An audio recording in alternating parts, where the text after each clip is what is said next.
It was an amazing speech. Now I would like to welcome Faisal Nawaz Danish from Rawalpindi for Urdu speech. Please welcome him with a big round of applause. عزیز ہم وطنوں السلام علیکم. میرے عزیز ہم وطنوں آج میرا topic ہے کیا ہم زندہ قوم ہیں.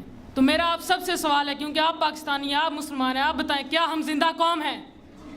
جی ہاں ہم زندہ قوم ہیں, کیونکہ ہم میں ایسے لوگ زندہ ہیں اور ایسے لوگ گزرے ہیں کہ میں کہہ سکتا ہوں کہ ہم زندہ قوم ہیں.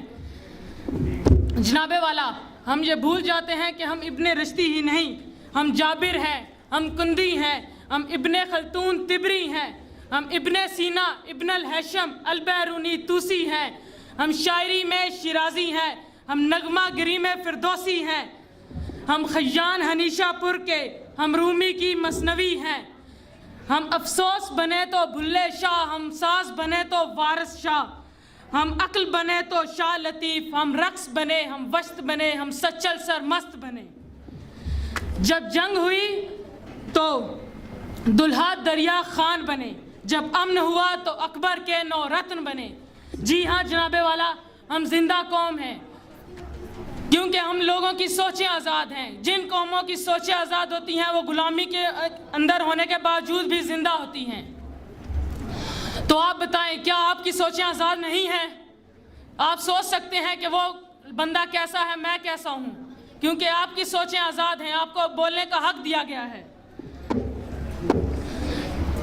میں آپ کو ایک شخص عبدالستار ایدھی کی مثال دیتا ہوں جو 28 فروری 1928 کو پیدا ہوئے. ایدھی فاؤنڈیشن نے آج تک 40,000 نومولود بچوں کو ریسکیو کیا ہے اور 50,000 سے زیادہ آرفنز کو ریہیبلیٹیٹ کیا ہے. آج تک وہ 70,000 نرسوں کو پریکٹس کروا چکے ہیں. تو آج جو شخص 8 جولائی 2016 کو ہم سے بچھڑ گیا اس کا نام آج بھی زندہ ہے, اور آپ میں سے ہر شخص اس انسان کا نام جانتا ہے, اس کو آپ عزت کے نظروں سے دیکھتے ہیں. تو جناب والا میں یہ اس نتیجے پر پہنچتا ہوں کہ ہم زندہ قوم ہیں. شکریہ.